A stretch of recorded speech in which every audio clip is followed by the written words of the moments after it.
ગુજરાતના ખંભાળિયામાં ભાજપના કાર્યક્રમમાં ક્ષત્રિયોનો વિરોધ પ્રદર્શન।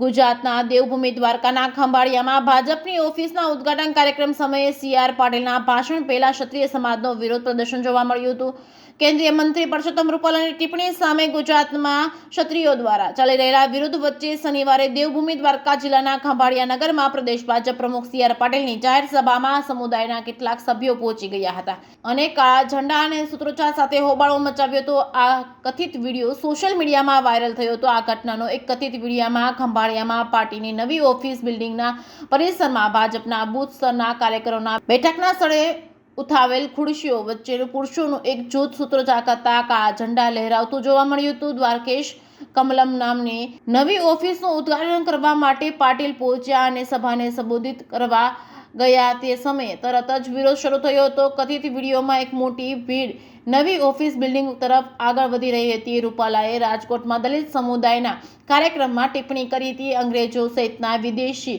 શાસકોએ જુલુમ કરતી વખતે કંઈ પણ પાછળ છોડ્યું ન હતું અને આખરે રાજાઓને નમવું પડ્યું હતું।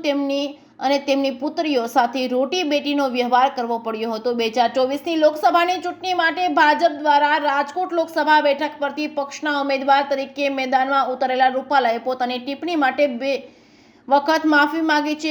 2 એપ્રિલના રોજ પાટીલે પોતે ક્ષત્રિયોને વિનંતી કરી હતી કે તેઓ મોટું હૃદય બતાવે છે, હવે તેમના ગુસ્સા પર કાબૂ રાખે અને રૂપાલાને માફ કરે અને પક્ષમાં જોડાવો, જેમ તેઓ વર્ષોથી કરતા આવ્યા છે। ખંભાળિયા પોલીસ ઇન્સ્પેક્ટર BJ સરવૈયાએ ક્ષત્રિય સમાજના સભ્યોના વિરોધની પુષ્ટિ કરી હતી।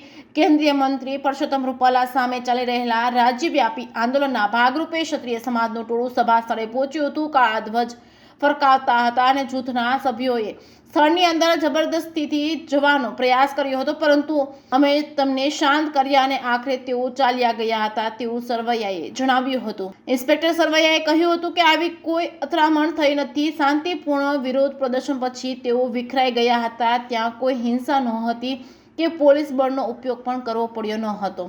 જય કેશ ન્યૂઝ ગુજરાતી સાથે રાજુ પંડ્યા, કેશોદ।